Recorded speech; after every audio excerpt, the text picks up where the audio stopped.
What's up, five starters? Okay, so holy cow, I just had like a 2.5 hour session with my mastermind group for Faiā Pack. Man, this name is evolving, but we've always had this the the pack bit and Faiā. Anyways, I digress. We had a pretty crazy session together whereby I was debriefing a lot of things that I learned from the UPW Tony Robbins Unleash the Power Within session.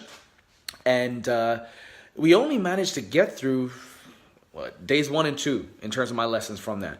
But as a result of that and bringing the energy that we've all been taking from the 4-day event, it really opened up a lot of deeper core issue things with some of the members. And, you know, it's about keeping it real, but also understanding like these effects of like, just energy and, subtle cues. Things that we learned, from an NLP standpoint of breaking patterns and mirroring all of that stuff. It has seriously been amazing. I'm still doing like, my priming and peak state or changing my state actions. You might notice I'm clicking my fingers a lot. I never used to do that, but now all of a sudden I am. So clicking of the fingers.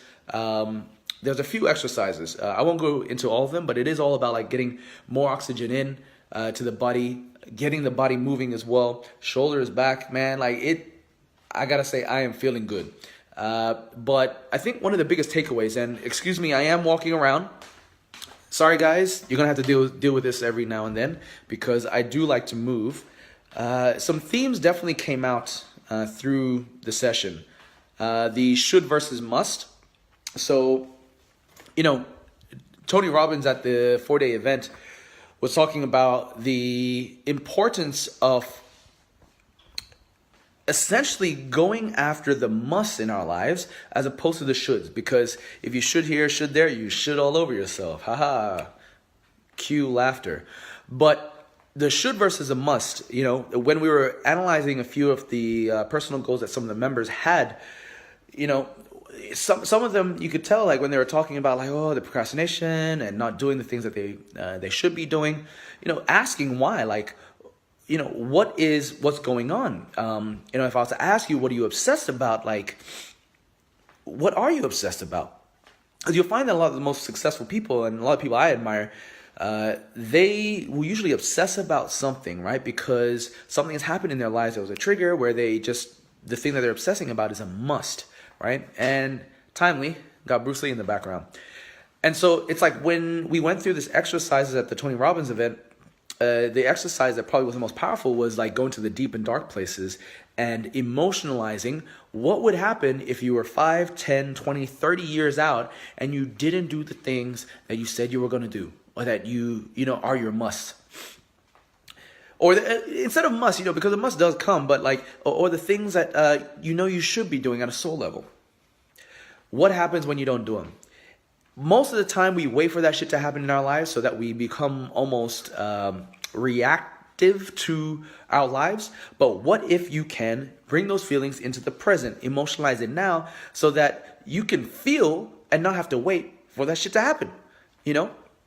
Bring that internalized, bring it into now, into the present moment, and then you will start to see the must that form. All right.